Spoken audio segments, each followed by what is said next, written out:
kemarin dari 18 atau berapa tuh? Cuma sampai 20. Nah, sekarang mudah-mudahan bisa sampai ke 30 ya. Mudah-mudahan. Ya. Isinya apa berapa tuh tadi sih bacanya agak ini ya. Ini nggak apa-apa Paling satu-satu. baru sampai 20 ya. Ya. Nah, ini sudah mulai bab ini masih di modul 2. Modul dari 18 atau berapa tuh? Cuma sampai 20. Nah, dari modul 2 sampai nanti modul 3 ya, dari KB1 sampai KB3 ini udah masuk tentang bis online. Cuman emang kemarin modul 3 yang paling berantakan ya kalau di pelajaran kita.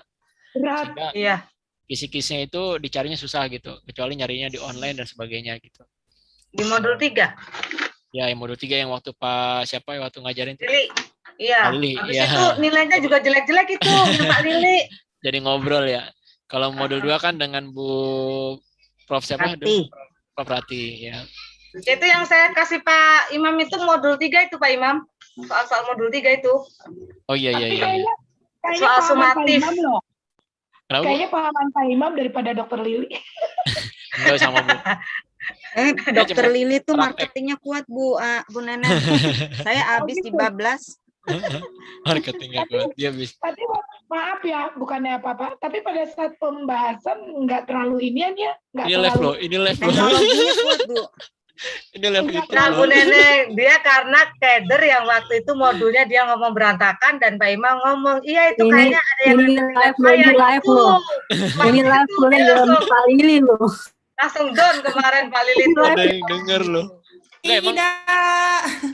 Enggak, emang itu ada modul, ada di website saya paimam.com yang saya tulis persis diambil gitu. Makanya makanya dari habis kata-kata itu Pak Lilinya down itu, terus dia ini banget itu. Saya cuman ini aja Mas, saya biar ke depannya itulah kan gak enak juga kan maksudnya kalau bukan saya yang kebetulan saya yang diambil gitu kan. Kenapa? Apa karena saya juga apa karena saya orang baru di BDP ya asa ngambang gitu loh sayanya gitu. Iya Bu, emang agak berat sih kalau nggak praktek Bu ya, pelan-pelan aja sih ini makanya. Yang penting kita poin-poinnya dapat lah itu isinya. Iya. Karena emang kan Bu Neneng emang berat Bu Neneng, ngeri. Karena gitu kan kita urban nih Bu. Jadi kaum urban teknologi bukan migran teknologi, istilahnya ada dua tuh. Kalau urban itu dia perubahan teknologi kita ngalamin dari sistem komputer belum ada sampai handphone canggih lah ya. Itu biasanya lebih sulit menangkapnya. Tapi kalau anak yang lahir sekarang itu kan dia lahir di teknologi udah canggih, jadi lebih gampang nyerapnya, kira-kira gitu. Ada dua. Kayak DDAL ya, kayak DDAL cepet banget ya. Ya, urban sama migran. Kalau kita urban. Jadi hidupnya udah sama teknologi ya. Nah, betul. Jadi dia datang udah itu yang ilmu yang dia serap. Kalau kita kan ilmu yang kita serap itu dari awal banget, dari basic ya. Tapi ntar susah jadi tentara susah matanya. Nah, mungkin itu. Nah, mungkin itu kelemahannya. Pasti ada sisi kelemahan negatif ya kalau itu ya. Iya. Oke, baik. Zaman saya Lotus 123. Iya, Lotus ini. Ada ininya nih, Bu Nur Aida kalau udah melenceng di itu ya Bu Nur, prit gitu ya. Betul. Bu Nur masih dengerin kok, Bu Nur masih dengerin. Siap. Baik, sekarang kita lanjut ya ke poin yang 21, menganalisis proses penyusunan pesan bisnis. Baik, kita mulai. Aduh, ini kenapa kunci jawabannya nggak diinin sih? Pak Imam. Pak C. Terbang. Baru mau jawab C. Kita langsung. Gimana sih ini? Nanti nomor 2 enggak ya? Jadi ini ya. Jadi emang ini nggak ada penjelasan sama sekali. Jadi ada orang melamar pekerjaan di sebuah perusahaan dan seminggu kemudian Anda mendapatkan panggilan interview. Nah, pertanyaannya berapa penanya dilontarkan kepada Anda dalam rangka menguji kemampuan Anda sehingga dapat diterima bekerja di perusahaan tersebut. Kasus ini termasuk dalam komunikasi jenis apa? Ya, ini ada yang langsung, tidak langsung, verbal, non-verbal, komunikasi bisnis. Jelas jawabannya verbal ya, karena dia dengan kata-kata ya. Tapi kalau dengan perilaku, dengan sikap, dengan gaya tubuh itu namanya non-verbal kira-kira gitu ya. Nah, seperti itu. Itu namanya komunikasi bisnis ya. Biasanya pembahasannya tentang ini. Verbal dan non-verbal, komunikasi bisnis, langsung dan tidak langsung. Baik, ini soal selanjutnya. Pesan bisnis dapat diproduksi secara manual dan menggunakan komputer atau elektronik. Apabila Anda menjadi pelaku bisnis, apa yang Anda gunakan untuk memproduksi pesan? Yang pertama secara manual karena lebih mudah meskipun membutuhkan waktu yang lama. Yang kedua memproduksi pesan secara elektronik demi mengikuti tren. Atau yang ketiga memproduksi pesan secara elektronik agar efektif dan menarik.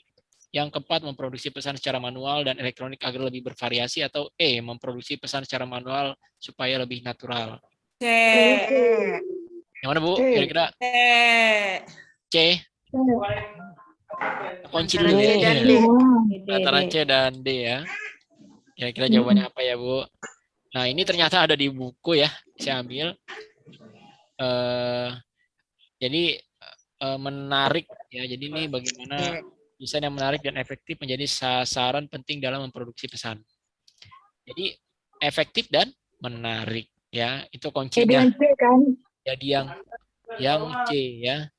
Efektif dan menarik ya. Ini saya ambil langsung dari bukunya Bu. Kami kunci jawabannya C ya di buku komunikasi bisnis. Jadi sesuai. Jadi ya mudah-mudahan bisa dipahami. Jadi di apa nih tadi pesan bisnis harus menarik dan efektif. C. Efektif dan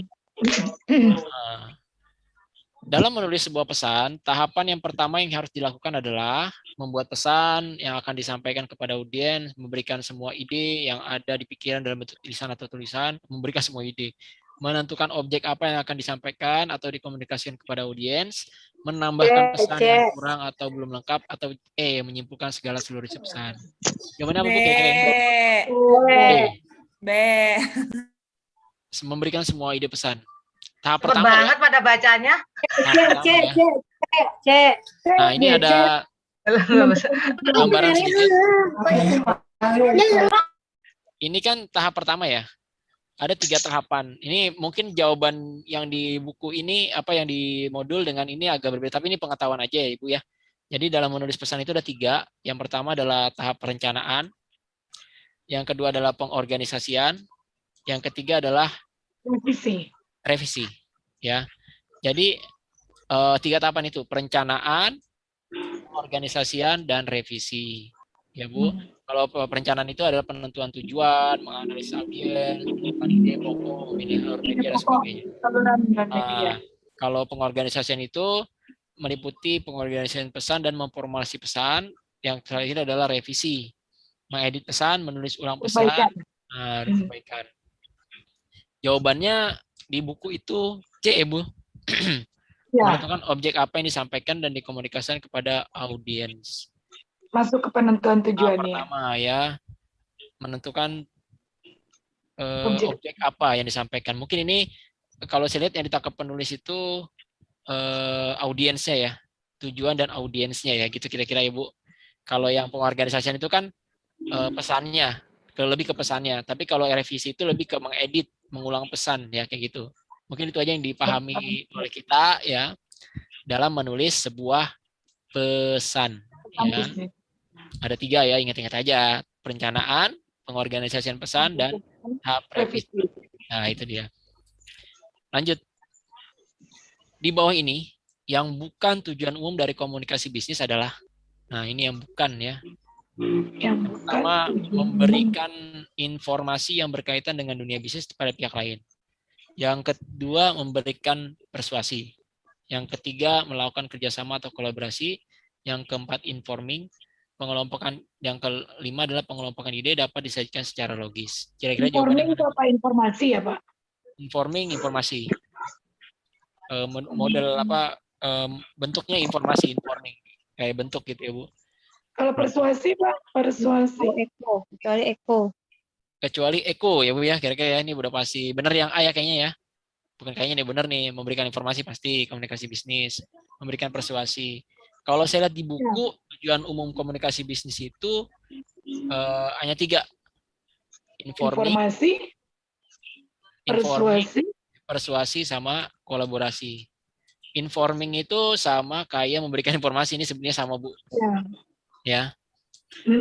Jadi yang pasti ini adalah yang salah adalah yang E ya Bu. Jadi tujuan umum komunikasi bisnis ada 3, memberi informasi, memberikan persuasi, melakukan kolaborasi. 3 ini aja sebenarnya nih. Informasi, persuasi, kolaborasi. Ya, kira-kira gitu. Tujuan umum komunikasi bisnis, ya. Gitu. Nah, jawabannya E. Di bawah ini yang bukan merupakan tahapan dalam perencanaan pesan. Nah, ini kita harus tahu nih perencanaan pesan itu apa aja gitu ya. Dan yang bukan. Kalau kita merencanakan pesan itu yang bukan seperti apa. Nah, ini Penentuan tujuan iya, analisis audiens iya. Penentuan ide pokok iya, saluran media iya. Evaluasi. Evaluasi, Pak. evaluasi. Kita lihat ya Bu jawabannya ya.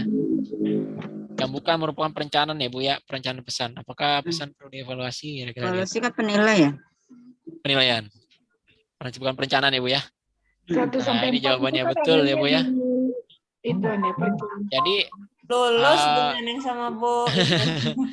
jadi di Iya, buku ini itu, doang. dijelaskan satu persatu. Tahap penyusunan bisnis dimulai dari tahap perencanaan pesan, itu dirunut sama dia. Penentuan tujuan dijelasin bla bla bla bla panjang gitu ya kalau di buku kita lihat. Kemudian menganalisa audiens dijelasin, penentuan ide pokok dia dijelasin, pemilihan saluran dan media sosial dijelasin. Jadi tahapannya itu dari tujuan ke analisa audiens, kemudian baru ke ide pokok ya, audiens nomor 2, ide pokok nomor 3, baru saluran dan media yang mau digunain.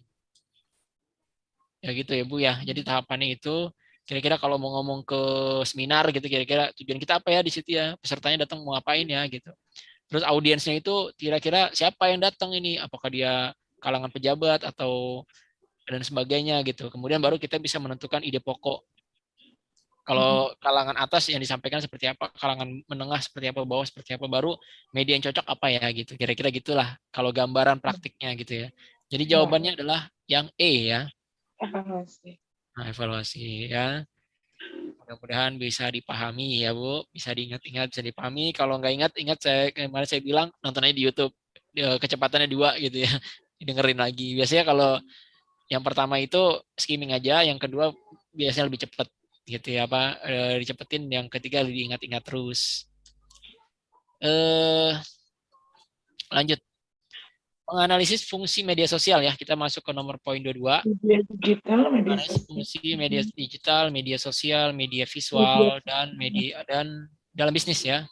3 nih, media digital, media sosial, dan media visual ya. Ini macam-macamnya apa aja gitu ya, kita lihat di sini. Ini ada di KB Komunikasi Bisnis KB 3 kalau tidak salah ya Bu, kelihatan belajar 3. Promosi itu bisa dilakukan dengan mudah dan semua orang yang ada di dunia dapat melihat dan tidak perlu melakukan pertemuan ketika melakukan komunikasi dalam bisnis. Selain itu, kita juga mampu memperoleh informasi terupdate dari berbagai belahan dunia manapun. Segala kemudahan ini merupakan fungsi dari, nah ini fungsi dari apa Bu? Promosi bisa dilakukan dengan mudah. Tidak perlu melakukan pertemuan. Nah, gagal memberikan informasi terupdate dari belahan dunia manapun. Fungsi media sosial. Ini terlalu media sosial. Terlalu ini ya, terlalu sempit ya kalau ini ya. Instagram terlalu sempit, Facebook terlalu sempit. Media ya Bu, gimana? Jawabannya apa kira-kira nih? Fungsi dari media sosial yang mampu menghubungkan semua manusia. Dari jawabannya ya Bu. Ini fungsi media sosial itu sekedar informasi itu ada berapa tuh Bu? Kebaca nggak? Kalau saya nggak kebaca ketutupan gambar. Ada 5 ya Bu? Sampai E bukan nih? Sampai D doang berarti. Jadi fungsi diingat-ingat ya, fungsi media sosial itu memberi informasi. Ini informasi ini aja, gambaran aja ya. Gambaran aja, nggak ada hubungannya sama yang soal gitu ya. Ini udah ada kunci jawabannya di soal. Gambaran aja. Yang pertama memberi informasi, membantu orang lain, mempermudah saat melakukan pertemuan, dan berbisnis menggunakan media digital. 4 ya, fungsi media sosial. Jadi jawabannya ini ya Bu ya. Hore. Media digital, ya betul ya. Jawabannya E ya. Ingat fungsi media digital itu informasi, membantu orang lain, mempermudah saat melakukan pertemuan, dan berbisnis menggunakan media digital. Semuanya ada di sini ya Bu, ada di soal. Ya, itu mungkin mengenai fungsi media digital. Lanjut ya Bu.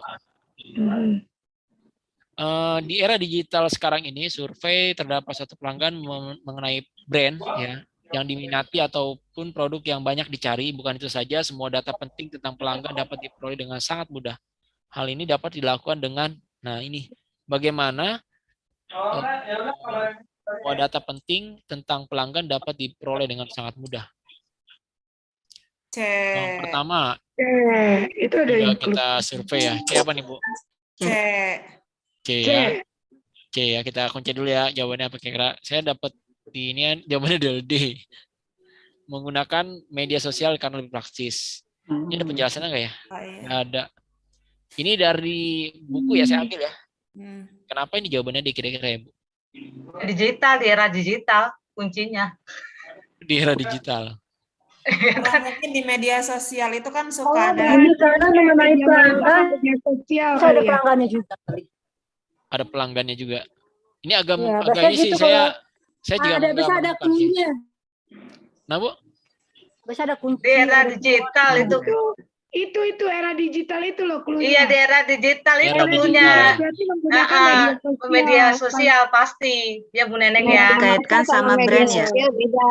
Kalau media Kalau massa media massa cetak. kan pengertiannya Nah, bisa kalau media media cetak. sosial tuh Oh. Facebook, Instagram. Betul Iya, Pak iya. Imam. Kalau media Iya, massa ini kan digital bukan media sosial ya, Bu ya? Koran gitu ya. Bukan. Bukan ya? itu koran itu. Iya. Tabloid. Survei kelas juga. Oke, media Bukan. sosial. Iya, dapat kita cluenya Iya. itu era digital. Era Kalau ini digital terlalu itu sempit ya. pertama. Saya sih kalau Iya. lihat soal-soalnya itu kalau menyebutkan aplikasi itu terlalu sempit kayaknya ya. Mungkin Iya. yang paling mendapati itu yang ini ya. Keseluruhan kalau media sosial kan Pak. Lebih luas, Iya, ya betul. Setuju Kalau Pak Imam. ini era digital ya, betul ya. Ya. Oke. Nah, ini lanjut ya. Apabila Anda membuka sebuah warung makan, maka harus melakukan promosi ya. Agar pelanggan tahu dengan produk yang ditawarkan kepada pelanggan. Karena ini adalah usaha baru dan memerlukan media yang dapat harga yang murah. Salah satu media yang dapat digunakan adalah media visual. Jenis media visual seperti apa yang digunakan oleh Anda? Yang murah, kira-kira apa Bu ya? Cluenya di sini sih. Ini ada di Di media visual. Cluenya di media visual ya Pak ya. Poster ya, poster ya. Nah, berarti media visual spanduk. yang murah. Poster. Visual loh Bu. Kalau poster Tapi itu ini- bukan visual. Ya kan? Visual poster masuk. Poster visual dong kan mata. Ya. Ini visual semuanya. C. Ini visual Bu. semua. Yang paling murah poster deh. C. Paling murah Kan poster. yang Ini murah, bikin yang murah rumah itu makan. Paling Ya. murah poster Bu. Ini bikin rumah makan. Paling nih. murah poster. Paling Tapi murah kalau poster. poster ya. biasanya lebih kepada gambar ya Pak Imam. Kalau Betul, poster. betul. Ya kan? Iya, ini kan visual. Cluenya kan visual Pak. Iya. Visual itu kan Tapi- dari mulut kan. Jawaban di Bener nggak? buku ya. Ini jawaban di buku saya kasih tahu yang saya Apa dapat jawabannya? itu spanduk. Saya nggak tahu, mungkin spanduk. karena dia rumah makan. kali ya. Merah. Karena dia rumah makan kali ya. Kalau spanduk biasanya banyak tulisan, tapi kalau poster itu biasanya gambar. Bu. Iya. Tulisannya Kalau lebih visual kan Mungkin Kalau karena dia poster buat hijab fashion. karena dia mungkin Iya. karena dia besar kan rumah makan kan gede tuh. Kalau bikin bikin ini agak mahal neon box gitu ya misalnya kan. Akhirnya dia pakai Iya, spanduk mahal. mungkin gitu. Ya. Billboard apalagi. Pak benar Billboard Pak apalagi. spanduk Pak. Kalau billboard itu kan biasanya Iya, iya. usaha yang produksi massal ya kayak produk tertentu yang bermerek. spanduk ya paling Tapi murah. ada yang saya mau kasih tahu Bu, ada yang saya mau share. Mungkin akan keluar di ujian saya nggak tahu. Tapi biasanya kalau di soal di marketing ini keluar. Ini ada namanya soft sign branding ya. Jadi biar kita tahu aja gitu. Biar kita familiar aja. Mungkin kalau baliho, poster, spanduk, neon box, billboard kita udah tahu. Takutnya gitu, Ada takutnya di kita IT bingung kemarin. gitu ya. Soft sign Satu lagi apa tadi Pak? adalah media profesi sebuah tempat Tunjuk ya. ya yang berfungsi untuk memberikan petunjuk pada para konsumen. Media ini biasanya terletak menempel pada usaha dan berada di sekitar area tempat usaha sendiri sebagai branding. Contohnya adalah Oh. jadi ini kalau gampang ini tanda masuk ya. Tanda masuk kayak jangan nengok ke kiri gitu kira-kira itu namanya stop sign branding ya. Oh ya. Jangan nengok ke kiri gitu. Dan nengok kita jadi nengok kan ada apa sih gitu kan. Oh Kan iya. stop sign branding gitu. Mungkin ya kalau yang lain-lain istilah ini kita udah tahu ya. Ini mah soalnya sih agak apa ya jawabannya tuh nggak pasti semua gitu karena kan ini semuanya murah gitu ya kecuali mungkin dua ini ya. Iya itu murah semua itu. Gitu. Ini Tapi buat maksud saya kampanye ya Pak ya, kalau baliho. baliho ini gede tapi kayak billboard Bu.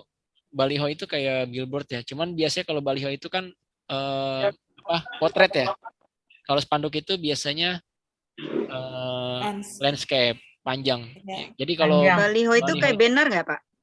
kayak spanduk Bu, tapi dia sistemnya panjang kayak biasanya sekali pasang. Biasanya buat event-event acara kayak misalnya ada konser atau apa biasanya kan pasang baliho. Kalau billboard juga masang sih biasanya, cuma kan mahal. Billboard itu kan ada ininya. Buat Papan lah kampanye ini. ya Pak Imam, Ya, baliho buat buat kampanye kampanye. baliho. Biasanya caleg-caleg gitu kan. Sekali pakai lah, sekali event biasanya. Kalau spanduk kan biasanya beberapa kali. Tapi kalau saya tahunya gitu, kalau di percetakan biasanya baliho itu potret tapi besar, biasanya 3x4 minimal banget tuh. 3x4 meter atau 1x2 meter itu udah baliho. Tapi kalau spanduk biasanya manjang, 1x3, 1x4 gitu ya. Kalau kita mau adain acara juga spanduk di belakang kegiatan kita. Billboard Jadi- tuh iklan di jalan raya ya, Iya, billboard betul. iklan di Iya. jalan raya. Bahasa kitanya mereklame ini, ya. Reklame, reklame. Reklame. Bahasa kitanya reklame sama. Yang Billboard. gede-gede itu lah, Bu. Ya, papan yang besar gitu ya. Mm-mm. Oke, sampai di sini kita lanjut ya. Jawabannya adalah C. Ini dari buku ya Bu, saya cuma ngambil aja biar. Tapi kita yang penting paham aja ya. Kadang-kadang kunci jawaban kan belum tentu ini ya. Iya. Nomor 23, menganalisis dan menjelaskan aspek-aspek yang ada dalam proposal dan laporan usaha. Ini komunikasi bisnis materi yang paling panjang ya, karena mungkin Bu Aspa nih bikin proposal waktu itu materinya banyak ya tentang proposal dan laporan usaha. Tapi kita ambil soal aja di sini. Ayo Bu Aspa, ada masternya nih Bu Aspa ya. Proposal kemarin kan? Proposal kali ini ya. Enggak, Sebelum Anda memproses informasi, terlebih dahulu harus menemukan informasi yang akan diproses. Setelah Anda menemukan informasi, apa yang selanjutnya Anda lakukan? Ini pengecobat nih soalnya. Jadi, Sebelum Anda memperoleh informasi. sebelum Anda memproses informasi, terlebih dahulu harus menemukan informasi yang akan diproses. Setelah menemukan informasi, apa yang selanjutnya Anda lakukan? Kira-kira apa, Bu? Kalau mencari kayaknya nggak mungkin ya, udah dapat informasi kan? B dan D antara itu Proses aja. Pak. Antara B dengan Memproses. B Sebelum dengan Anda D. memproses ya. Memproses. Nah, ini mengelola berarti mengelola kira-kira ini enggak? Ini masih tahan Masuk. dulu ya. Masih dulu ya, antara B tahan dulu ya. sama D, antara B B Mencari- sama D. Informasi lain juga bisa jadi. Memproses Mengevaluasi informasi bisa bisa jadi jadi. mengevaluasi. Mengevaluasi. Nah, itu sebelum diproses ternyata- ya evaluasi bisa jadi. Kalau nah, ternyata saya baca di bukunya itu ada ini, Bu. Evaluasi. Tahapan-tahapan Oh, sebelum mempresentasikan informasi. Ini dijabarin ya, Bu, di buku ya. Ini saya ambil poin-poinnya aja. mengevaluasi benar. Setelah Itu. menemukan informasi, ternyata kita harus mengevaluasi. untuk Oh, mengidentifikasi. alah. Orang mana benar. Iya, baru memilih, baru mengolah, dan terakhir adalah mempresentasikan informasi tersebut. Ini juga saya jadi baru tahu gitu. Ketika saya bikin ininya, oh iya ternyata ini ya. Setelah menemukan, kita harus mengevaluasi dulu. pas enggak gitu ya Pak ya? Iya, setelah dievaluasi enggak baru kita itu. pilih. Kalau udah pilih kita olah. Kalau Dan- baca sekilas kan kita kalau yang namanya evaluasi pasti di akhir gitu ceritanya Nah, ya. iya betul. Iya. Ini makanya saya bilang mengecoba Biasanya di di bukunya. situ. Betul. Jadi Oh, gitu. mengevaluasi itu bagian dari memproses apa setelah kita dapat informasi ya. Oh iya, misalnya kalau mencari usaha kan lihat dulu sekitar ini kan terus dievaluasi dulu gitu ya Pak ya, bener? Ya, apakah Bener ini sih. ya benar. Heeh. Ini urutan itunya Bu, urutan Iya. ini kalau Ibu baca ini menemukan informasi ada macam-macamnya lagi A sampai J kadang-kadang banyak-banyak gitu. Ya, tapi kalau saya sih bacanya ini poin-poinnya ini sih. Mengidentifikasi ada caranya gitulah. Milih informasi juga. Ya Banyak intinya juga. gitu deh, setelah Ya. menemukan dievaluasi dulu deh. Saya 10 halaman ini buat ngebahas ini doang. Seperti itu ya, Bu. Jadi ini menemukan informasi setelah dapat, memilih, mengolah. evaluasi, memilih, menginformasi, dan mempresentasikan informasi. Jawabannya E ya, Bu. Oke. Lanjut. Ini udah jawabannya. Ini gampang sih. Anita ingin membuat sebuah usaha baru. Maka ia harus membuat sebuah perencanaan usaha baru yang akan dirintis. Perencanaan itu dituangkan dalam bentuk pastinya proposal ya. Proposal ya Bu Nah, Aspa. Ya, Usaha. perencanaan itu ada yang formal dan informal. Yang formal biasanya adalah proposal usaha. Seperti itu ya Bu, jawabannya C. Ya. Oke. Gampang lah ini soal benar semua kalau ada soal gini ya. Insya Allah ya. Iya. Ini juga. Ini kenapa sih? Ngantuk apa begini nih? Ada bentar. Kadang-kadang bentar. Padahal udah dipasang ya. Oke. Apabila Anda seorang manajer di sebuah perusahaan, agar Anda dapat mengetahui semua kejadian-kejadian di dalam bagian yang menjadi kewenangan dan tanggung jawab Anda, maka Anda harus memperhatikan jawabannya ini ternyata laporan pengawasan dan pengendalian informasi. Nah, jadi saya juga awalnya kalau mungkin nggak ada jawaban ini, saya juga agak sulit antara laporan dokumentasi atau laporan apa gitu kan, atau laporan implementasi. Tapi ternyata jawabannya adalah laporan pengawasan dan pengendalian informasi. Saya cari di bukunya nggak ada, di internet juga nggak ada gitu. Tapi kunci jawaban ini. Ya mudah-mudahan kita kalau ada yang begini bisa menjawab gitu ya. Jadi laporan pengawasan dan pengendalian informasi untuk mengetahui semua kejadian-kejadian di dalam bagian yang menjadi kewenangan dan tanggung jawab Anda.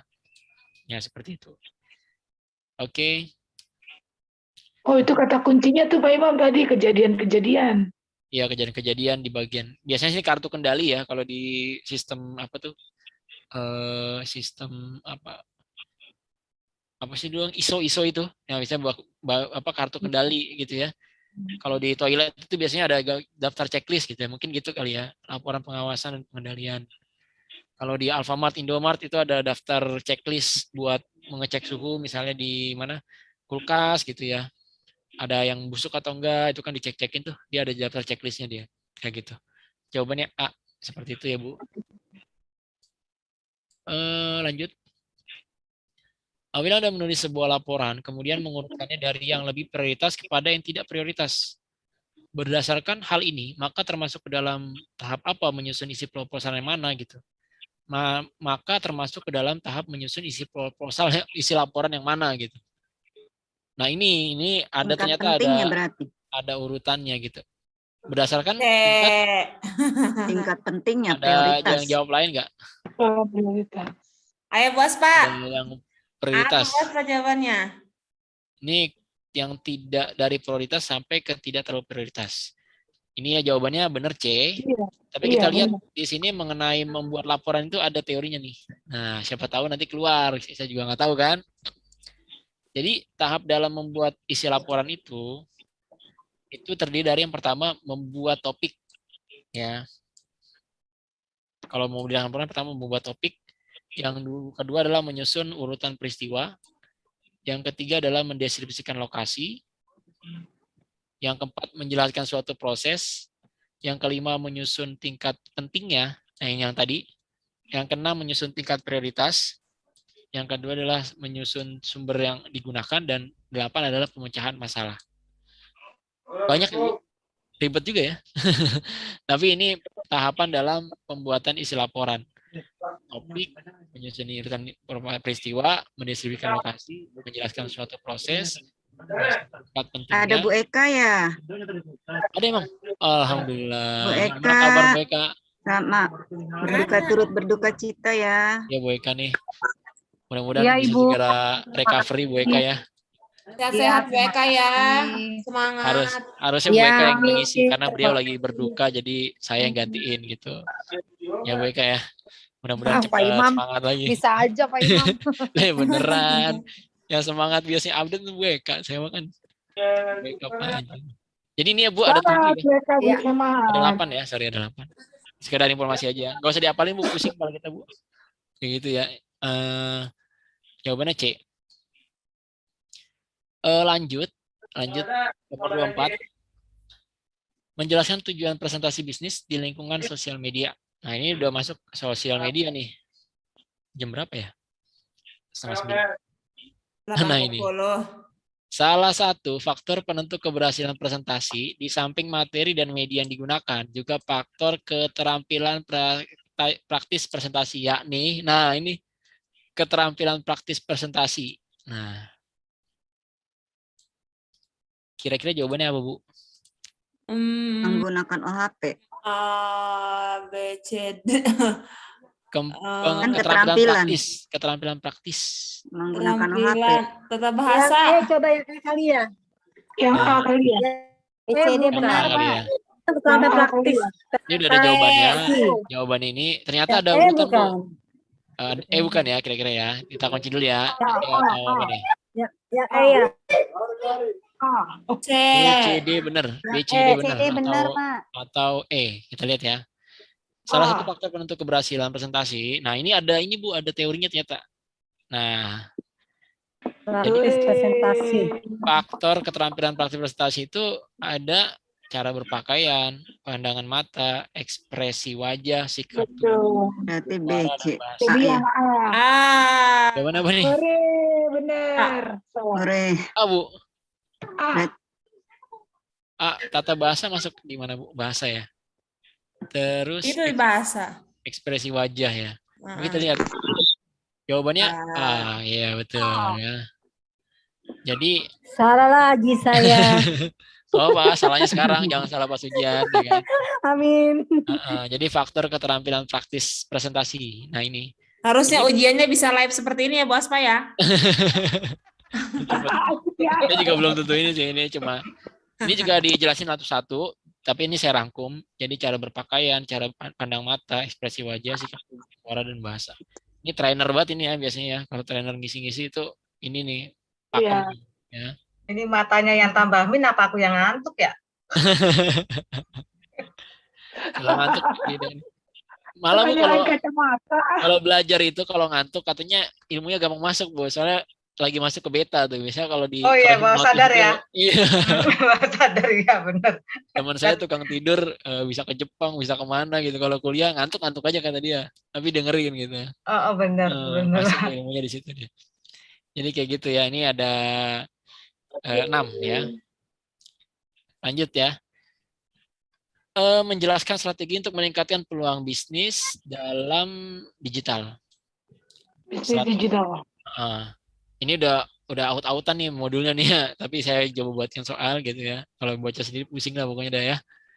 Nah ini kita bicara BMI, Bu. Salah satu hal yang menjadi landasan mengapa bisnis model innovation dirancang adalah, nah ini dia nih. Ada yang udah pernah lihat belum diagramnya bisnis model innovation? Enggak. Ada ya. Ini kan waktu itu saya ngambil Bu ya materi waktu saya bikin materi pertama. Waktu kita bagi-bagi modul, ingat nggak dulu? Sudah bikin modul. Iya. Saya ngambil ini nih. Ya kan, karena nggak ada yang ngambil gitu kan. Bagian siapa itu Pak Iman? Ini waktu itu saya yang ngambil. Pak Iman, jatahnya Pak Imam. Jadi bisnis Pak Imam yang bisa jawab. Pak Imam yang berat-berat. Waktu itu ini. Pas aja baru Pak, apalagi ini Pak. Pokoknya gini, kita sekedar tahu aja bisnis model itu apa gitu kan.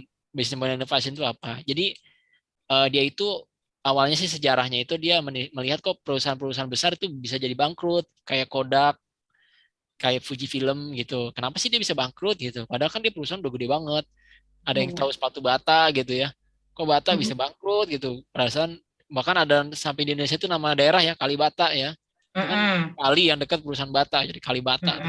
Nah itu jadi kenapa bisa bangkrut? Nah itu kemudian dianalisis lah, dia bikin 90 atau 59 gitu. Alasan kenapa, nah itu bikin bisnis model innovation. Tapi ada diagram yang harus kita, nah ini. Sebelum ke situ ya, ini kebacanya apa? Nggak kebaca di sini.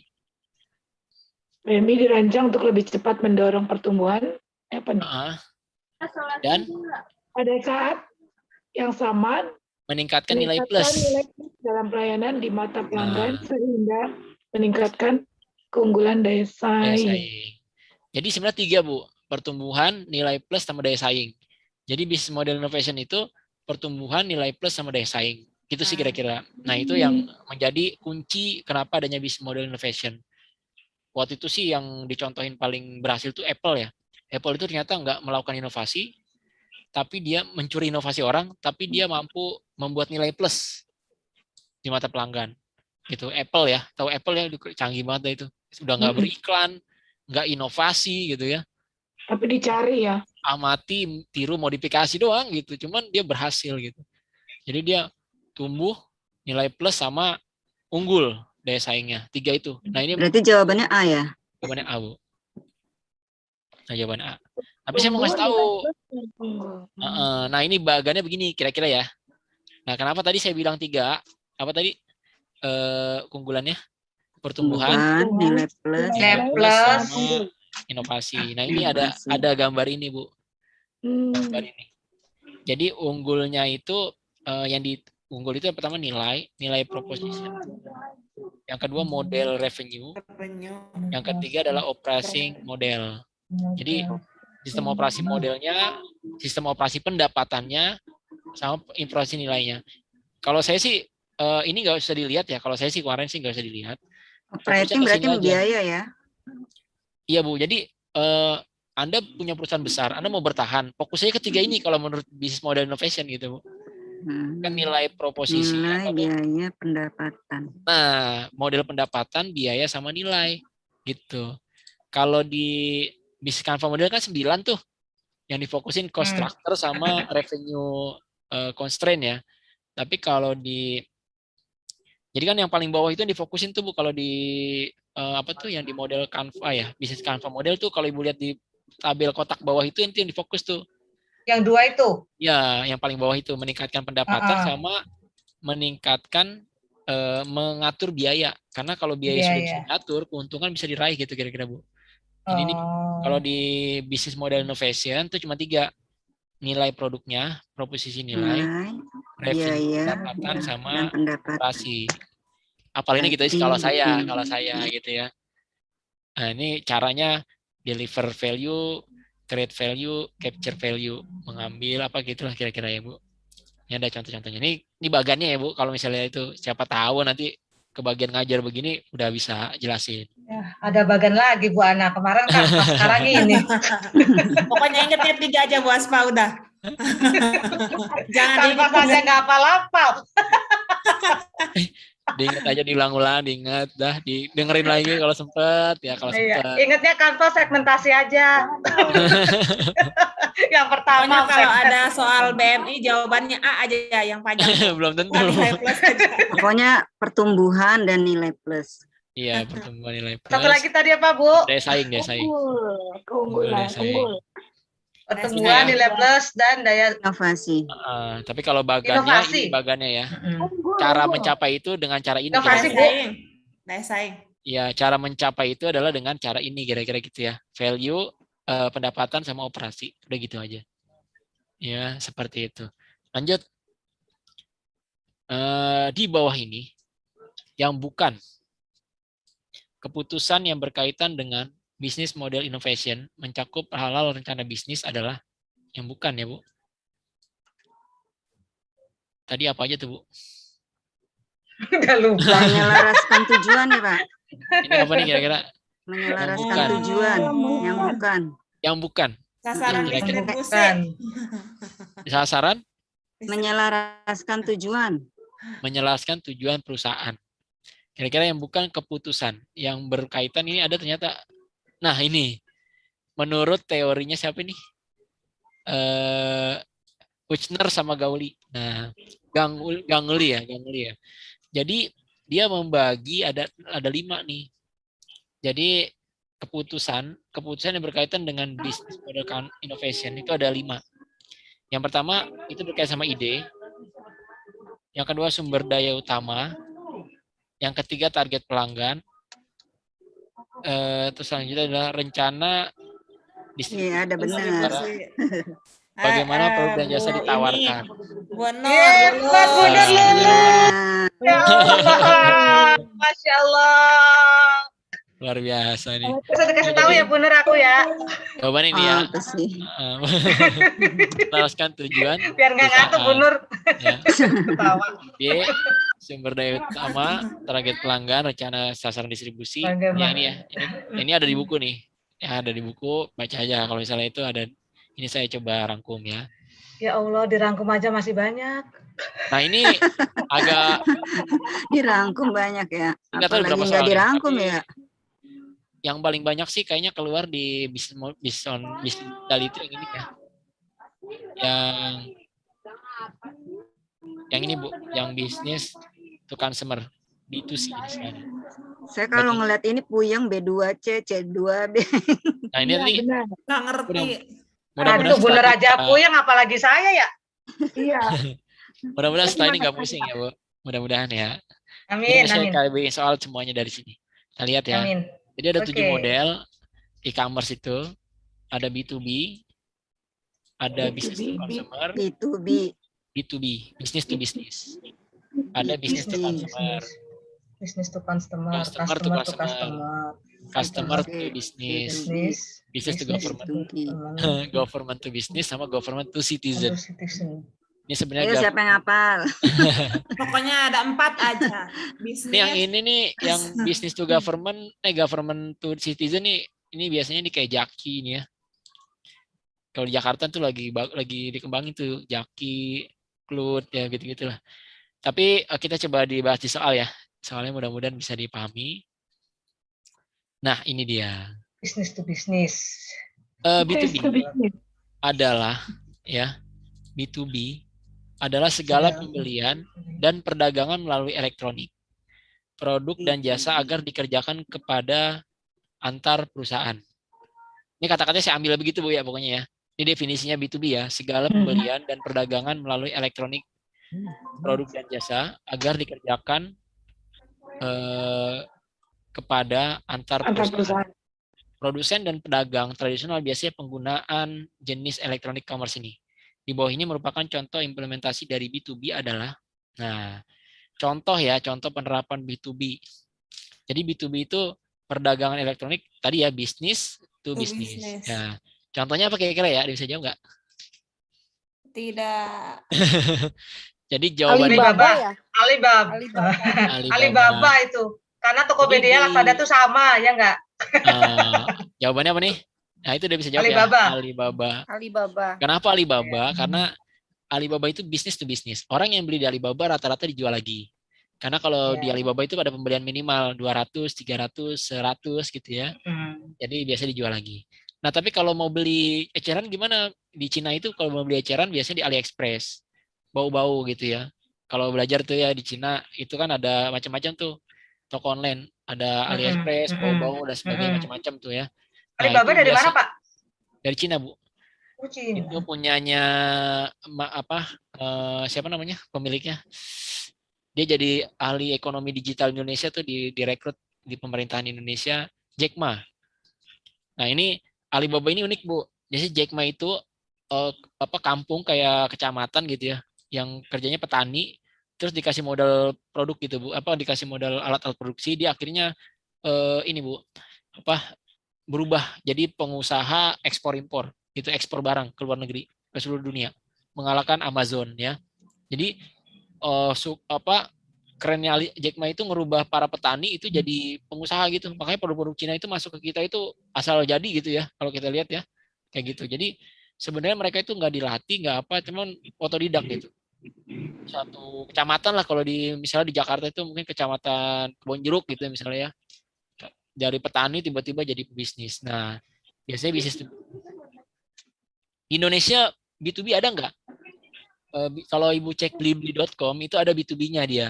Jadi kalau kita pilih aplikasi namanya B2B, nanti dia sediain. Biasanya tuh perusahaan-perusahaan yang mau pengen beli barang banyak, beli bangku misalnya 10 gitu, dapat harga lebih murah daripada di pasaran, ya dia belinya pakai B2B di Alibaba di blibli.com. Karena kita punya Sampurna. Gitu Oh, ya. berarti cuma ada di beli-beli ya kalau model kayak ini ya? Saat ini sih ada di Blibli, ada di Lazada, ada di Tokopedia, tapi yang lebih populer sih blibli.com ya. Kalau yang C itu apa, Pak Imam? C ini nanti Bu kita lihat di soal ya. Oh ya, diam-diam ntar disemprit Bu Nur. Jawabannya Alibaba ya. Yang kedua, sektor e-commerce B2C, sekarang B2C, adalah model bisnis yang lazim dilakukan di pasar e-commerce. Di pasar e-commerce. Bahkan sektor B2C adalah model bisnis yang selalu ada di pikiran orang saat mendengar kata e-commerce. Nah, di bawah ini yang merupakan contoh implementasi dari B2C adalah ya. Kira-kira jawabannya apa, Bu? C Kalau tadi Bu Aspani, C. C. Kalau Pak Iman tadi nggak mau ngasih tahu. Tadi mau dikasih C. C. C. Pantesan nggak mau jawab tadi. jawaban C, kunci ya.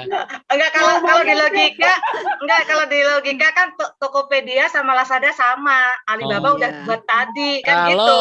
Berarti Kalau buat- sisanya itu ya. Kenalar ya, pakai nalar. Informasi Pakai baru ya. nalar. Kalau Lazada dan Tokopedia itu satu hal yang berbeda Bu sebenarnya. Oh, Bedanya di beda ya mana? Pak ya? Lazada Blibli, JDID ya. Heeh. Ada Blibli, Pernah. JDID itu jatuhnya e-commerce. Kenapa e-commerce? Kalau kita dengar e-commerce, berarti kan internet, perdagangan internet, ya kan? Maka itu dia fokusnya biasanya dia nyetok barang, kita nyetok barang, dia punya website, dia nyetok barang, dia ngirim. Kalau Lazada kan gitu ya, dia nyetok barang, dia punya website, dia ngirim. Kalau Tokopedia punya barang nggak Bu kira-kira? Kalau Tokopedia dia nggak punya barang, dia cuma nyediain tempat. Nah, makanya di Tokopedia, Bukalapak, Shopee itu jatuhnya namanya marketplace, bukan e-commerce, ya. Itu informasi ya.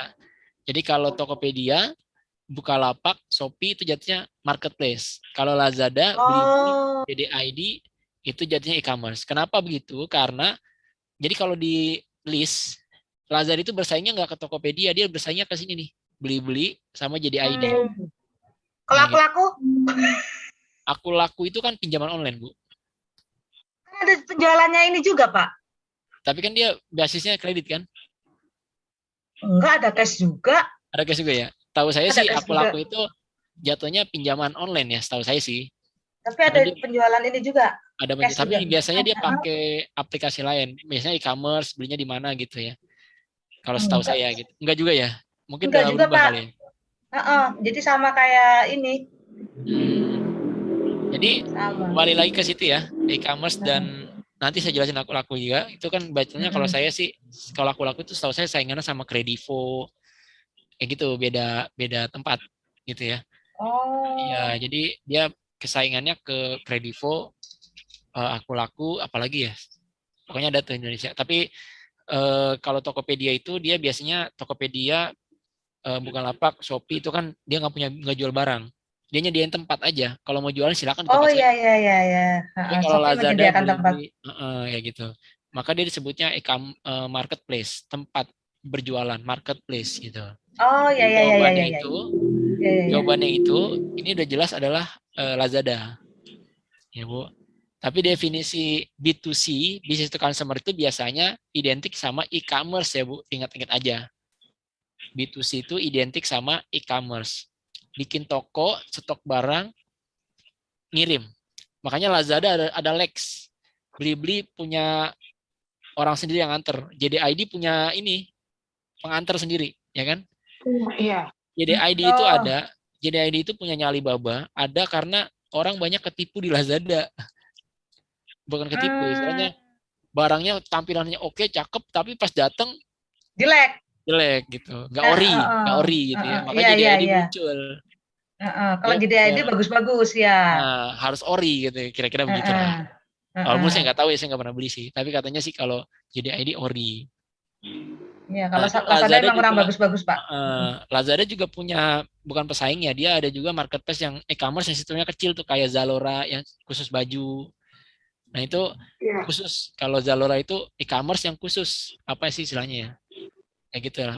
Jadi bisnis to consumer tapi Kalau pesan di Jalora. nah itu kan Zalora baju ya Bu. Iya. Dia fokus Di baju. ke satu Dengan baju-baju produk dari luar negeri juga dari baju. fashion ya jatuhnya ya. Dari luar negeri. Satu segmen gitu ya. Bisa Tapi sih. kalau Lazada beli JDID kan apa aja ada, beli baju ada di itu macam-macam. Seperti itu ya. Mudah-mudahan makin paham. Nah jawabannya Lazada. Coretannya ada banyak tuh. Lazada baca B ya. Oke. Oh berarti tadi Lazada jawabannya? Jawabannya Lazada Bu. Lazada mantap. Lah kalau yang itu Lazada. tadi apa yang C? Yang C nanti Bu, ada lagi. Soalnya ada Ya banyak. aduh. Salah Bu Nur.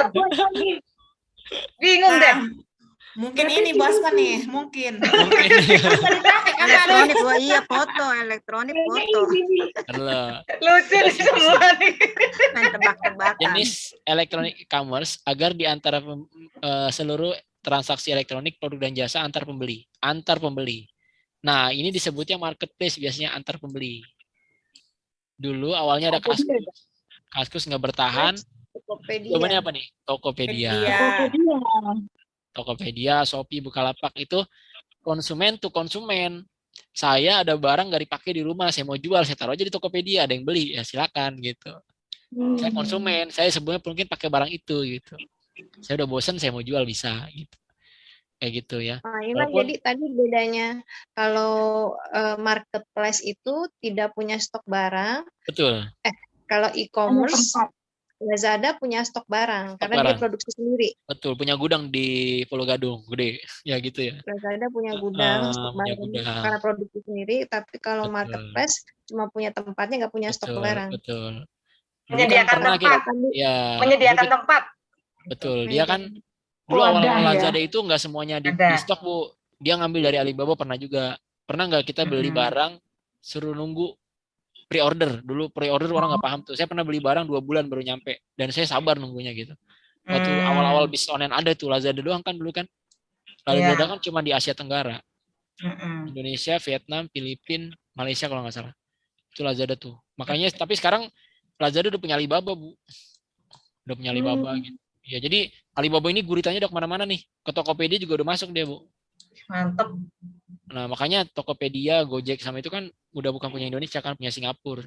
Tokopedia, Tokopedia, Gojek sama Traveloka. Kayak gitu. Udah ini dia, pergi ya? Udah punya pergi semua. Lazada juga semua. Ya Allah. Buat di Indonesia akhirnya dijual ke Alibaba. Alibaba udah bikin Lazada, tapi dia bikin pesaing sendiri, pesaing buat usahanya sendiri, namanya JDID. Serem lah Bu, pokoknya. Kayak gitulah Bu. Tapi penciptanya semua dari Indonesia, habis itu dijualin gitu ya? Nah, itu sistem startup memang gitu Bu. Beli apa membuat hanya untuk dijual. Bakar uang hanya untuk dijual lagi. Kayak gitu. Iya, itulah kelas atas lah Bu lah ya Bu ya. Jawabannya apa? Jadi Tokopedia. Tokopedia itu e-commerce juga, Pak? Tokopedia marketplace Bu. Marketplace. Tetap core bisnisnya marketplace. Tapi dia situsi adalah jenis electronic commerce, berarti e-commerce dong. Oh ya, nanti ini lagi ya Bu, jenis e-commerce ya. Ini kan jenis ya Bu ya. Ini kan saya ambil definisinya dari buku yang di modul 3. Definisinya begini ya. Tapi kalau prakteknya, kalau Ibu baca contohnya dia Tokopedia gitu. Harusnya ini bukan ini, sebenarnya ini saya tulisannya ini aja. Harusnya dia marketplace sih. Pokoknya identiknya tuh kalau situsi marketplace. Kayak gitu Bu. Yang itu ya. Kalau dropship masuk kemana Pak itu? Kalau dropship itu namanya kegiatan Bu, kegiatan aja. Oh, itu kegiatannya. Berarti bisa jadi, di marketplace sama di Tokopedia. Biasanya tuh dropship itu bisa berkembang di marketplace. Tokopedia, Bukalapak, Shopee itu bisa marketplace. Saya bisa jual dari Tokopedia ke Shopee, dari Shopee ke Tokopedia, bolak-balik aja gitu. Bisa, itu namanya dropship. Kayak gitu. Iya. Barangnya nggak ada sama sekali. Kayak gitu. Biasanya kalau contoh toko yang dropship itu barangnya macam-macam. Jual baju, jual komputer, jual handphone, jual mainan anak-anak, dijadi satu tuh di toko dia tuh. Biasanya itu. Tapi tokonya satu. Tokonya satu. Ibu kalau lihat toko kan dibuka tuh tokonya. Kita mau beli barang nih, kita buka dulu tokonya nih. Dijual macam-macam. Jual ikan, jual apa, dijual semua gitu. Jual perabotan gitu. Biasanya itu dropship, bisa dipastikan. Kalau yang dropship itu biasanya dia seragam. Kayak kita ke toko lah. Kalau toko elektronik kan elektronik aja kan. Mungkin dia jualan baju pakaian gitu. Itu sih. Kalau Gojek Pak, kalau Gojek e-commerce juga. Gojek. Gojek itu transportasi online, beda lagi Bu. Jadi bukan perdagangan, tapi dia jasa transportasi. Jasa jatuhnya. Kalau tadi aku laku sama Kredivo itu fintech kayak gitu. Jadi gitu-gitulah pokoknya. Ya Allah, macam-macam ya ternyata. Macam-macam Bu. Nanti ada sektor Pusing pertanian. Pak Imam, lanjut ya Pak Imam. Lanjut. Ada yang penasaran sama ini nih, sama ini nih. Iya tuh. Sama ini nih. Kita disemprit sama Bu Nur, Pak Imam. Jenis electronic commerce. Ini sama lagi nih jenis electronic commerce ya Bu Firda. Ini dari definisinya ya Bu Firda ya. Beserta penyediakan layanan jasa dan produk-produk mereka bagi perusahaan agar mencari jasa dan produk-produk tersebut. Di bawah ini merupakan implementasi dari C2B. Adalah customer. Kira-kira Bu. Itu yang Dari- belum dipakai. Dari konsumen ke bisnis. Customer. Ini jawabannya Bu, stock foto. Oh Stock benar Bu foto Ana. itu Yang belum dipakai. Iya, jelas ya. Iya. Sisanya ya. stok foto betul ya. Jadi stok foto itu gini Bu, kita foto bareng, kita foto di mana tempat kita mau, terus kita jual di ini. Nanti ada perusahaan mau iklan misalnya, mau iklan, terus dia tinggal lihatnya di stok foto, dibeli tuh fotonya. Nah gitu. Jadi konsumen ke bisnis. Ibu pernah mungkin pernah ini ya, pernah baca-baca kayak Republika gitu. Itu kan mereka kan rata-rata dulunya punya wartawan, punya fotografer. Sekarang wartawan atau wartawan aja. Dulu kan wartawan yang tukang foto juga, ada kebakaran nih, wartawannya datang ke foto, terus bikin tulisan, wawancara. Itu kan wartawan zaman dulu. Kalau zaman sekarang yang nulis, yang foto dia tinggal beli di stok foto gitu. Atau di Getty Image gitu ya. Itu contoh dari C2B. Jadi konsumen ya. Kalau Ibu punya kalian apa aja, mendesain dan sebagainya, itu namanya ada freelancer gitu ya. Jadi jual Pak Imam keahlian. keren loh, besok 100 nih kayaknya lu. Enggak juga Bu. Ini kan Ya. kebetulan saya tertarik aja. Ini terkesima dengan Pak Imam, malah ini kita ya. Tapi kok bisa tahu semua? definisi di bukunya ini ya Bu. Definisi di bukunya ini ya. Menyediakan Ya Allah. layanan jasa bagi perusahaan Luar agar biasa. mencari jasa dan produk-produk tersebut gitu. Namanya C2B. Ya Bu ya. Jadi stock foto gitu ya. Kembali lagi saya migran Bu, bukan migran teknologi, bukan urban teknologi gitu ya. Kayak gitu. Jadi udah tak ada teknologi lah gitu kira-kira. Jawabannya stock foto. Nah, ini lebih ini ada lagi namanya pajak.go.id. Itu maksudnya adalah adalah business to government. Bisnis Pemerintah ya. Government. Orang mau bayar pajak, bisnis mau bayar pajak, dia ke website pajak.go.id. E-filing gitu kan, e-filing kita mau bayar pajak nih, E-filing masuk situ. Jadi biasanya pajak.go.id. Jadi contohnya itu. Ada sih sebenarnya ada lagi di business to government. Berarti itu nanti dia dapat duit ya? Ya, kita ini biasanya sih kalau business to government itu biasanya ya tadi kita punya kewajiban kayak bayar pajak. Jadi ya dari bisnis mau bayar pajak ke government. Atau kalau misalnya bisnismen mau jual barang ke government itu ada namanya Busy ya, Busy. Jadi Busy itu kayak busy.com, itu contohnya ada di buku busy.com. Itu business to government. Jadi ada bisnismen yang mau jual barang ke pemerintah, pokoknya gitu aja. Tapi jarang berkembang sih, karena kan biasanya kalau ini sistemnya lelang ya, masih offline ya Bu. Jadi yang sudah online itu baru rata-rata baru sedikit. Pajak.go.id, BPJS gitu ya. Itu kan business to government. Karyawannya mau daftar ini BPJS karyawannya. Nah, BPJS tuh bikin website tuh, jualan dia. Mau yang paket berapa gitu kan. Nah, kayak gitu.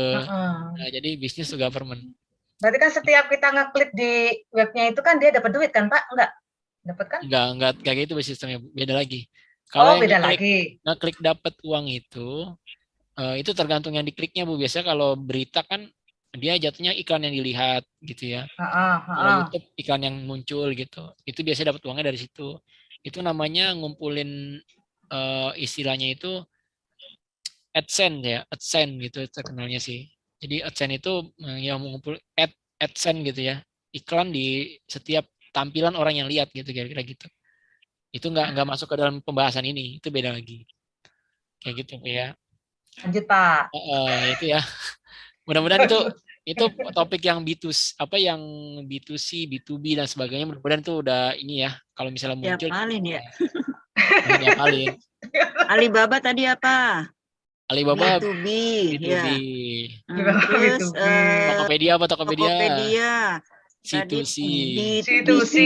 C2C customer. To Kalau customer, Tokopedia, Bu. C2C, konsumen ke konsumen. Oh iya. Ya, kalau B2C itu tadi Lazada.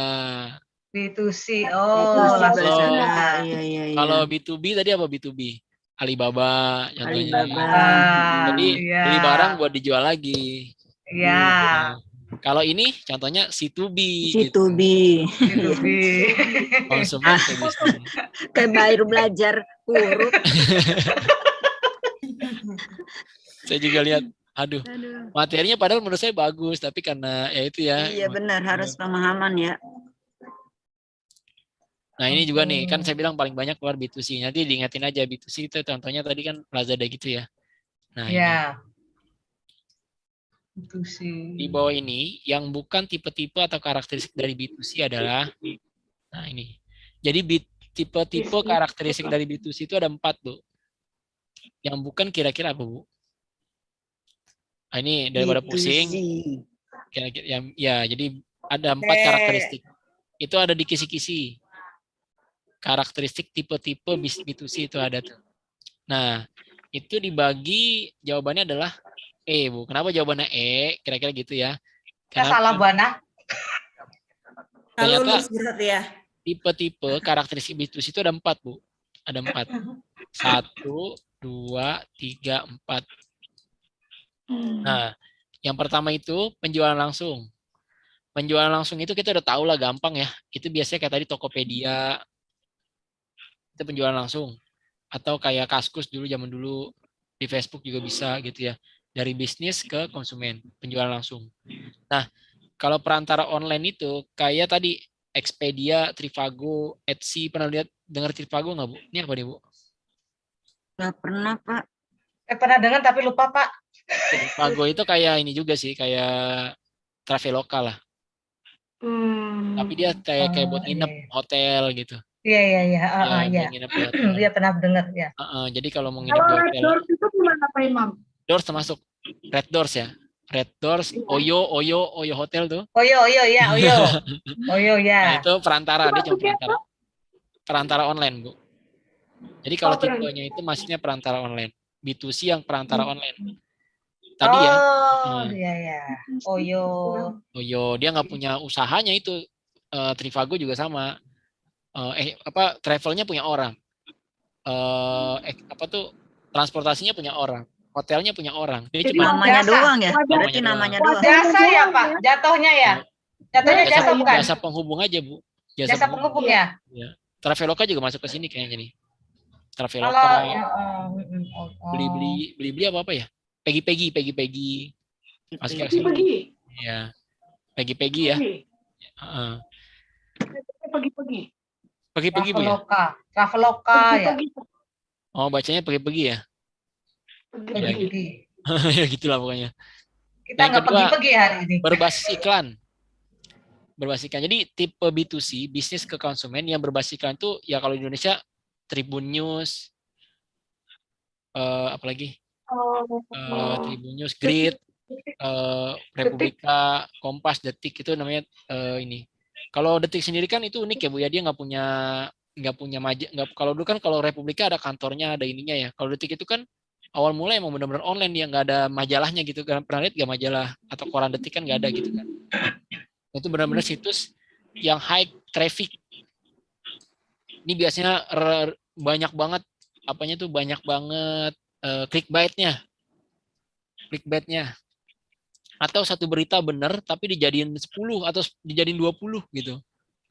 Beritanya itu aja. Misalnya ada artis nikah lagi ya kan.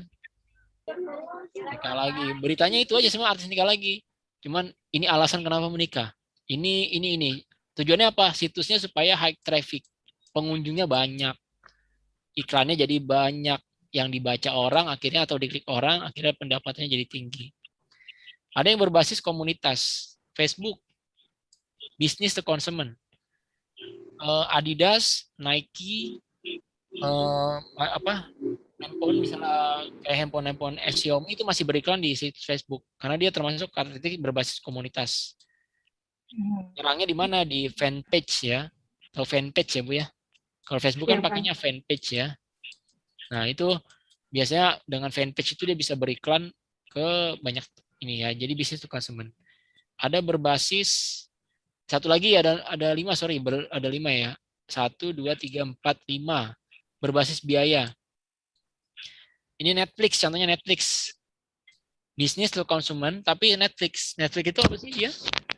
Jual beli film ya. Iya. Kalau mau nonton film, downloadnya Iya. bayar gitu ya, Netflix ya. Netflix. Kayak gitu. Di Indonesia juga mengarah ke sana, ada video. Video itu kan mau nonton berita atau acara video ya, video macam-macam ya. Ada banyak. Molly apa itu. Yang itu yang biru ya. Nah, itu itu masuk ke berbasis biaya. Jadi ada penjualan langsung yang 4 ini. Mudah-mudahan kalau keluar kita udah bisa jawab lah kira-kira. Nomor 28.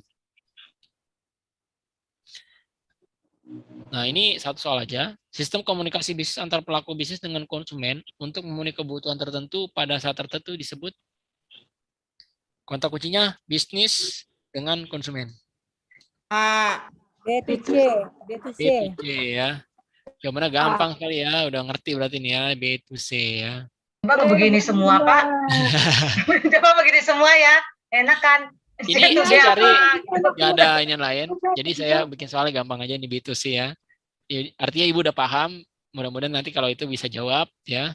Jadi C2G tahu, customer to government. Customer to government. Nah, customer ini to masih government. jarang banget nih. Ya. Yang tadi saya jelasin tuh B2G ya. Bisnis tuh ya B2G, C2G itu maksudnya tadi pajak itu ya, pajak. Konsumen juga bayar pajak kan pakai ya B2G sama C2G juga bisa, Bu. Jadi kita kan juga bayar pajak pakai e-filing ya. Online juga kan kayak gitu. Oh, bisa ya. Berarti bisa C2G dan G2C ya.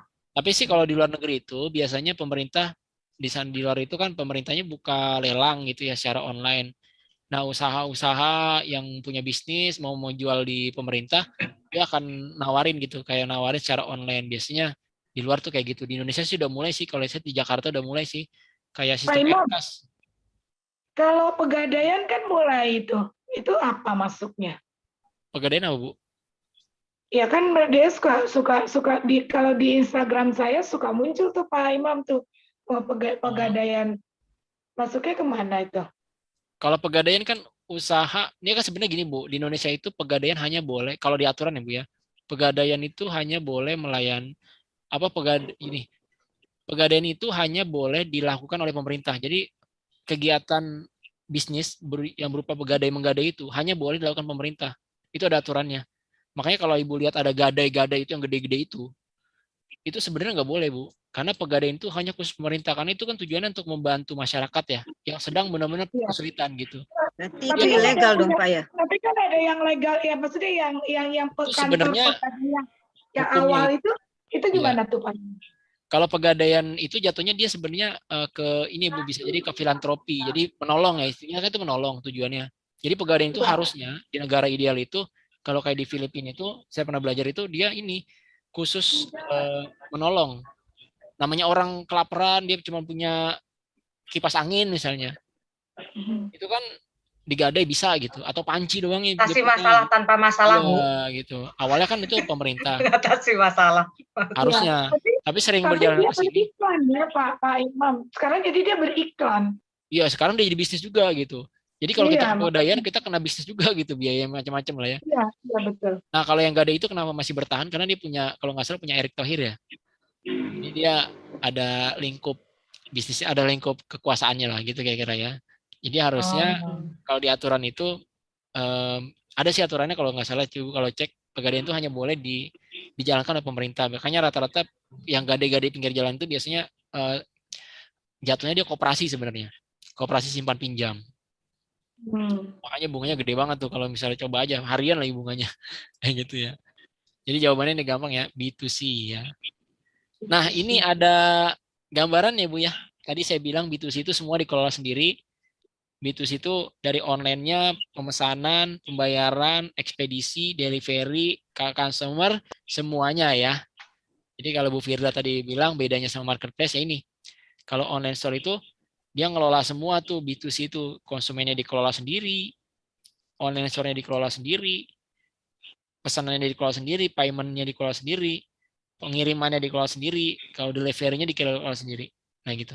Kalau di Tokopedia, marketplace itu rata-rata cuma segini doang nih. Yang dua ini nggak ikut gabung. Ini serahin ke kantor aja, kasih cepat, ke wahana gitu ya. Kalau Tokopedia kan diserahinnya ke situ. Tapi kalau di marketplace semuanya dijalanin. Kayak gitu ya. Ini satu lagi Bu. Menjelaskan 4 elemen utama yang ada dalam model bisnis. Nah, di bawah ini yang bukan sebuah model bisnis atau gambaran usaha dapat dipecahkan menjadi 4 elemen utama menurut Johnson. Tahun 2018 adalah, ini berat banget nih soal ini. Ada 4 elemen utama, ya Bu. Udah baca dulu Johnson nih. Ini ada di buku nih, tapi ada di buku nih. Herannya ada di buku lagi. Aduh, 4 elemen utama ya. Menurut Johnson. Nah, ini saya ambil aja. Ya. Ada value proposition, ada proses, ada profil formula. Satu lagi apa ya? Research. Model. Berarti enggak value edit. Value edit. Ingat aja nih ada research, value proposition. Pintar jawabnya. Orang tinggal baca sebelahnya banget. Pintar aja lah Bu Neneng ah. Pak Imam yang baca itu yang ngeliatin aja apa ABCD-nya. Iya. Ini ya, semakin berkembangnya teknologi, perkembangan transaksi sudah mengarah pada transaksi digital atau ekonomi digital merupakan model kerangka penerapan ekonomi digital dari sisi, nah ini dari sisi mana nih? Sisi mana Bu As? Promosi. Ini sayangnya nih ada di buku nih. Struktur. Promosi nggak? Bukan ya? Struktur, Pak. Struktur jawabannya. Nggak tahu. Oh, iya. Makin berkembangnya teknologi. Yang bisa jawab boleh tidur. Coba kita lihat bacanya deh. Kita lihat soalnya deh. Sampai ke teknologi, perkembangan transaksi dan mengarah kepada transaksi digital. Jadi ini jatuhnya menurut kalau saya sih, kalau Bu Nur Hairi jawabannya udah benar. Kan yang lain 4P. Iya. Oh iya. Ini ada di buku Bu. Ini ada di buku ya. Kalau Ibu lihat ada di buku ini. Digital ekonomi itu dibagi 3, struktur, proses, sama produk. Nah, karena yang ini. Oh, pintar Bu Nur Haida, boleh bobo. Ini ingatnya 4P Bu, yang lainnya. Oh iya. Yang lainnya 4P ya. Oh, logika ya Bu Nur. Tapi logikanya dapat, cuman ini memang masuk ya proses sama produk. Jadi ada 3 kerangka model ekonomi digital menurut Budiono. Nah, itu ya. Pertama adalah struktur pola distribusi, kedua adalah penciptaan nilai, yang ketiga adalah tawaran. Ya. Jadi saya nyari di macam-macam itu ya diambil ini sih 3 ini. Ini kayaknya ngambilnya dari jurnal nih Bu. Jadi agak berat. Saya cek di internet ini ada di jurnal. Jadi struktur, proses, produk itu adalah digital ekonomi menurut Budiono. Struktur, proses, produk. Itu aja dulu untuk hari ini. Jawabannya struktur. Ada lagi ya? Bu Nur. Boleh tidur. Boleh tidur. Boleh pulang duluan Bu Nur. Kalau ini penciptaan nilai. Kalau penciptaan nilai itu jatuhnya ke proses. Ya Bu. udah dijawab. Penciptaan nilai nggak ke proses. Kalau satu lagi tadi penciptaan nilai ya. Bu Neneng Andin udah mulai tuh. Udah mulai ya? Jatuhnya ke produk. Itu aja dulu. Produknya lihat dulu Pak, yang tadi produknya. Nah. Ulangin. Gimana? Ulang ya. Ulang. Sih ngomong Andin. Kalau dia perkembangan teknologi, perkembangan transaksi, itu jadinya ke struktur. Oh ya. Tapi kalau penciptaan nilai proses. Nah ya Bu, kalau yang nilai proses. Kalau yang tawaran produk. Ini kok kata-katanya sih begini doang ya. Makanya pokoknya produk lah gitu ya. Cukup ya khusus hari ini. Alhamdulillah. Alhamdulillah. Nanti biar apa gimana tadi Pak Imam? Harus Nah, Bu, lihat lagi ya. Supaya apa Iya. gimana? ditonton lagi aja lah iseng-iseng. Ya, ya.